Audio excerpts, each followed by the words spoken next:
জয়শঙ্কর আসার সাথে সাথে এতগুলো দেশের পররাষ্ট্রমন্ত্রী আসলো, আহ, বা প্রতিনিধি আসলো, মানে সবার নজর কিন্তু জয়শঙ্করের দিকে।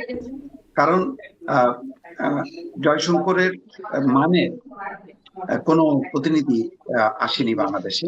হুম, হুম। যে উপলক্ষে আসুক না কেন, এই সফরটা ছিল, ব্যাসে আহ, পাটরি আবার একটু মিউট করবেন আপনার অডিওটা, ব্যাসে পাটরি আপনি যদি একটু যে অডিওটা মিউট উদ্দেশ্যে করেন। আসুক না কেন, আহ, এই সফরটা ছিল পুরোপুরি রাজনৈতিক এবং কূটনীতিক। তারা বর্তমান সরকারকে আসলে মানে আহ, উপরে সন্তুষ্ট না, এবং হয়তো স্বীকারও করতে চায় না। যে কারণে যা বৈঠক হলো বা কথাবার্তা হলো, সেটা দেখা যাচ্ছে সরকারের দুইজন উপদেষ্টা, আসিফ নজরুল এবং আহ, জাতীয় নিরাপত্তা উপদেষ্টা। নিরাপত্তা উপদেষ্টা ডক্টর খলিলুর রহমান। অথচ অন্য দুইজন নেপাল এবং ভুটানের প্রতিনিধি কিন্তু ডক্টর মোহাম্মদ ইউনূসের সাথে কথা বলেছেন। এখানে জয়শঙ্কর চাইলে পারতেন, কিন্তু তিনি যাননি, অথবা সরকার বলতে পারে যে আহ, আমরা অ্যালাউ করিনি, এটাও হইতে পারে। কিন্তু গুরুত্বপূর্ণ ফোকাস পয়েন্ট ছিল এখানে বিএনপি এবং তারেক রহমান, যার জন্য নরেন্দ্র মোদী লম্বা একটা চিঠি হস্তান্তর করেছেন তিনি, যেখানে তারেক রহমানের নেতৃত্বের প্রশংসা, খালেদা জিয়ার ভারত বাংলাদেশ সম্পর্ক আহ, গড়ে তোলার প্রত্যয়, সেইটার প্রশংসা।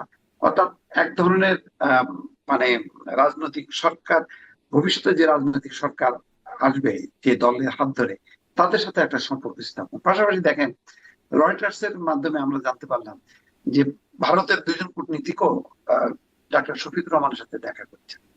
যদিও এটা নিয়ে একটু বিব্রতকর অবস্থার মধ্যে পড়েছে শফিকুর রহমান, যে ভারতের কূটনীতিকরা বলেছিলেন যে এটি মানে মিডিয়াতে না জানানোর জন্য। তো শফিকুর রহমান সেটি আহ, সেই কথাটা রক্ষা করতে, যে পরে যখন এটা রয়টার্স এর মাধ্যমে এটা সামনে আসলো, তখন জিনিসটা দাঁড়ালো যে তাহলে এটা কেমন কথা হলো যে আহ, ভারতের কথা রক্ষা করলো।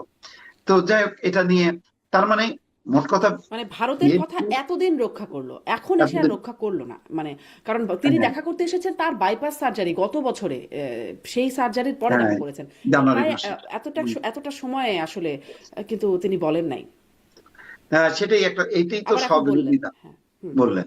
তো মোট কথা আহ, ভারত, আহ, জামাত এবং বিএনপি।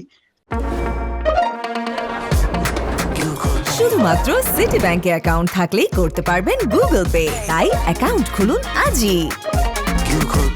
দুইজনকে হাতে রাখছে, দুইজনের সাথে সম্পর্ক স্থাপন করছে। মানে যারাই ক্ষমতায় আসবে তাদের সাথে একটা মানে আবার সেই পুরনো যে কূটনৈতিক সম্পর্কটা, সেটা পুনঃস্থাপনের তারা চেষ্টা করবে।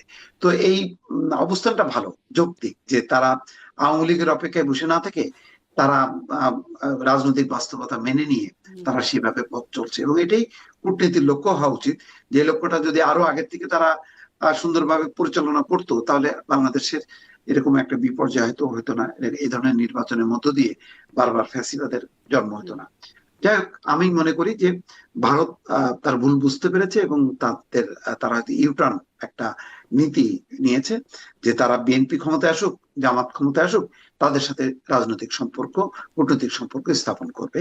কিন্তু মানে বর্তমান সরকারের সাথে না, বর্তমান এটি আমি একটু, সরকারের ইউনূসের প্রতি হয়তো তাদের একটা হুম, বিতৃষ্ণা আছে, বা আমি বিভিন্ন ব্যারিস্টার কথাবার্তা পাটোয়ারির কাছেও এটা তারা শুনবো, করতে তবে পারছে। একটু মোস্তফা ফিরোজ ওটা বলবেন যে ওই যে 1 বছর পরে এসে তিনি বললেন, এতদিন ধরে তিনি আসলে ভারত যে অনুরোধটা করেছিলেন না বলার জন্য, তিনি এতদিন ধরে সেই অনুরোধটা রেখে এসেছেন এবং এখনো যে পুরোপুরি রাখছেন না তা না, কারণ বলেন নাই যে কোন কূটনীতিক এসেছেন বা কি কথা বলেছেন, সেগুলো বলেন নাই।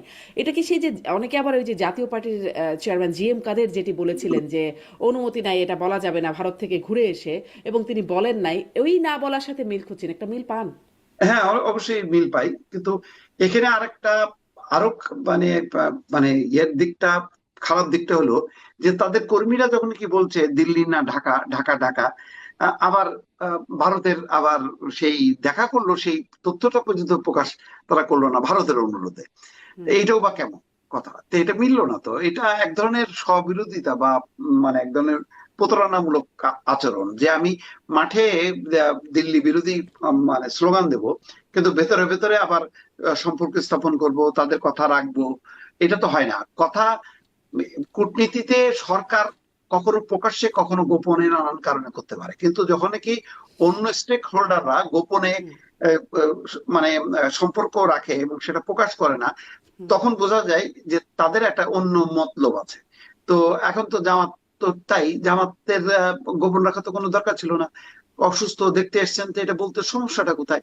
ভারত পরে কি করলো না করলো সেটা বড় কথা না, আমি কি করলাম সেটা বড় কথা।